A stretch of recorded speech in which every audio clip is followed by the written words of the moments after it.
Remember this, for it is as true gets. Your body is not a lemon. You are not a machine. The Creator is not a careless mechanic.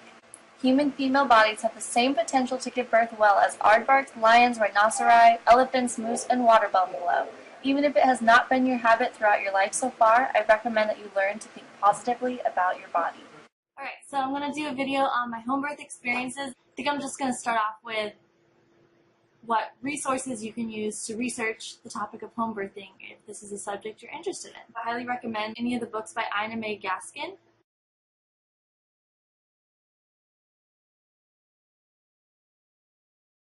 And there's a documentary called The Business of Being Born. It's on Netflix. Amazing documentary. When I had heard of this documentary, it was when we had just gotten married, and we were just blown away. We watched this documentary and we were like, yeah, we are going to have a home birth. That's amazing. And we just kept doing research on the topic, and we were just so inspired. It made perfect sense. We weren't even pregnant yet, but we had already decided. When we decided to have children, we're going to have a home birth. Also going to put a couple links to peer-reviewed published journals on the safety of planned home births with low-risk healthy pregnant women in the description box below. There's one recent one in particular I want to share with you. It's very in-depth, and it's published in the Journal of Midwifery and Women's Health. I'm not here to tell everybody watching that you all should have home births if you decide to have a baby. That is not my goal here. I'm really just sharing my experience and what I love about home birthing. I chose to have home births with both my children because I couldn't imagine going to a hospital and being in a sterile environment where I had to lay in a bed, hospital bed, and have nurses coming in and out that I didn't know personally. Being like hooked up to monitors was not something I wanted. I wanted to be roaming around freely in my most comfortable environment. I wanted to be at peace where I was. After researching and learning about what home birthing entails and learning about what hospital birthing entails, I knew that I would feel safest having a home birth, being at home giving birth and not at the hospital. Of course, if my midwives, in the midst of labor, even before labor comes in, if they felt like I was all of a sudden became a high-risk pregnancy, of course, I would trust my midwives and I would have a hospital birth if that was needed. I wanted to try having a home birth first because I felt that was the safest, most natural environment for me. A woman, as long as she lives, will remember how she was made to feel at her birth. So, flash forward, we got pregnant on the first try. We didn't want to have a baby for a couple of years, and we decided we were ready and got pregnant that month, and we were so excited. I researched the midwives that were in Orange County because we were living in California at the time. And I specifically was looking for a CPM, a certified professional midwife. I wasn't looking for a nurse midwife. And I met this lady, Donna, and I just instantly clicked with her. I felt so happy and comforted and at peace when I was with her. She was amazing. She actually lived in San Diego. She drove down to my house in Orange County for every appointment. She would come to my house, she would check the baby with a Doppler, like the baby's heartbeat, and we would talk about how to prepare ourselves for labor, and I actually went to a hypnobirthing class when I was pregnant with Elvis.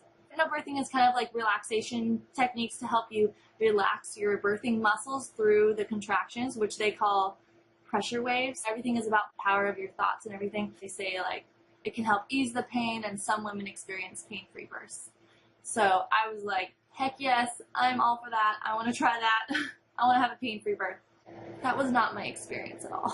My birth experience with Elvis and my birth experience with Sandy were very similar. It's funny because when I was pregnant with Sandy, so many people told me that my labor was going to go so much faster because it was my second time. The labor with Elvis from start to finish was about 26 hours long. And my labor with Sandy from start to finish was about 24 hours long. But the hard parts were like where I'm like screaming profanities and yelling out like, I'm never doing this again. That part was about 5.5 hours with Elvis or with Sandy, and about, I think it was like 7.5 hours with Elvis. Labor is like the biggest marathon of your life that you'll ever experience in your life. Nothing compares to it. I went into birth excited and happy and really looking forward to the experience, regardless of what, hypnobirthing and other people's experiences, whether it was euphoric or they have orgasms or, they didn't experience it as painful. I trusted in my body and I believed that that could happen, but I also knew that if that wasn't my experience, I knew that I could still get through it, even if it was painful. I went into labor late in an evening. It was very mild, so I went through that type of feeling all night. It was on and off, and we were really excited because we felt like, wow, this is really happening. I'm having consistent contractions, and Andrew was so amazing. I remember him being like, okay, babe, what do you need? I'm like, trying to stay all calm, because like the contractions were getting stronger, but I could handle it. And I told him, I said, okay, get out a pad and paper. I have a list of things I'd like you to do and get done for the day before we have the baby. He's like, sure. And he's just like so into it. He's such an amazing guy. I'm like, please, can you take out the trash and sweep the floors? So I wanted the house to be like immaculately clean. And I want you to buy me fresh coconuts, and I want you to buy stuff to make vegan chili for the midwives. So he did all that. He did everything. He brought me home a fresh, like, delicious green juice from Mother's Market. So we called my midwife. Andrew was talking to her on the phone and said, you know, I think it's time. She's going through contractions. He was telling Donna, my midwife, how long the contractions were and how short the break was in between contractions. So she brought it was her and another midwife that she brought, and a doula who I'd met in a few of the meetings. So I knew who these ladies were, and I felt comfortable with them. And they were motherly and gentle and quiet and peaceful. And even if you have a hospital birth, hiring a doula is something that you can most definitely do. A doula is there to help you and to help you relax and to help give you confidence and bring you what you need. Both midwife experiences that I had two different midwives, both midwife, like with Elvis and with Sandy, they didn't check me unless I wanted to be checked. They never said, oh, it's time for me to check your vagina. Spread your legs open. It's time to be checked. There was none of that going on. It was only if I felt comfortable and if I felt like I wanted to know how far along I was. Donna explained to me how sometimes if we like check and like tell ourselves how far along we are with a certain number, it can be discouraging and it can make us feel like we're not getting anywhere, slow your labor down, or make things harder. And I remember feeling like I was pretty far along because I had been in labor for such a long time, and I felt like it was really painful. I said, yeah, I do want to get checked, and she checked me. She said I was 3 centimeters dilated, and that was such a disappointing blow to me. I was like, how is that possible? I've been in labor for such a long time. And she said, you know, I think it might be a while. We're gonna go and get some coffee down the street.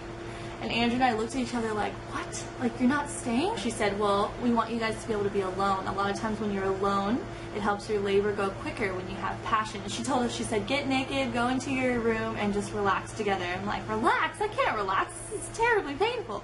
Check out this awesome TED Talk called We Must Put the Sex Back into Birth. I'll put the link in the description below.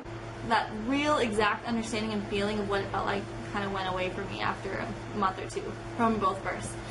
But I remember it saying that it felt like the worst possible menstrual cramp you could ever imagine that brings you to your knees, and no position eases up that pain. That's what a contraction felt like for me. And then the feeling got worse and worse and worse to where it was literally crippling. I was crying, and I lost all that like calm consciousness that I thought I was going to have when I went to the hypnobirthing classes. And I remember saying to the tape, because there's like a tape that you're supposed to have on that tells you like relax your birthing muscles and everything. I remember saying, that hypnobirthing tape is bullshit. I remember saying that. I remember just being so mad.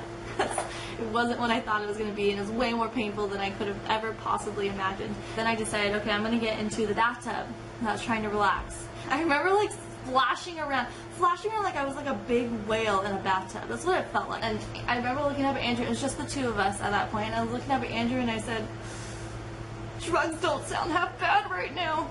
And that was like a really huge thing for me to say, because I haven't taken so much as a Tylenol in the last 9 years. About 7 years ago, I got a cavity filled without Novocaine. The nurses looked at me like I was crazy. That's how strong I am about not taking medication or drugs, and I just feel better not taking anything. So for me to say that to him was a really huge deal. He knew at that point that I was having trouble. And I even heard myself say it and being like, what am I thinking? Why am I saying this?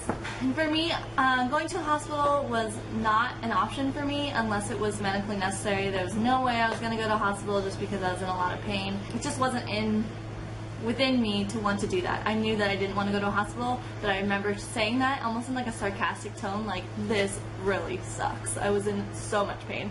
And I remember yelling at Andrew, like, please call the midwife, just get her back here, I need Donna right now. Like, I needed her to tell me something that would make me feel better. Andrew said all the right things that he was supposed to say. He did all the right things to try to help me ease my mind and be there for me, but hearing it from him just wasn't the same because he had never gone through it before, so nothing he said really made a difference to me. I was like, you don't even know what this feels like. This is terrible. And Donna came back because I asked her to come back, so of course she came back. She said, what do you need? How can I help you? And I said, just like lend some advice to me. Like, help me. Help me. This is so bad. Why is this taking so long? She said, well, let's get you out of the tub. Maybe that can change up things. So she got me out of the tub, and I immediately threw up, and I was like, threw up right in the toilet. I was right by the toilet. And I looked at her like, oh, I just felt so distraught. Like, why did that happen? She reassured me that it was completely normal, and then I asked her to check me again. I was still only at 3 centimeters. I was trying to relax.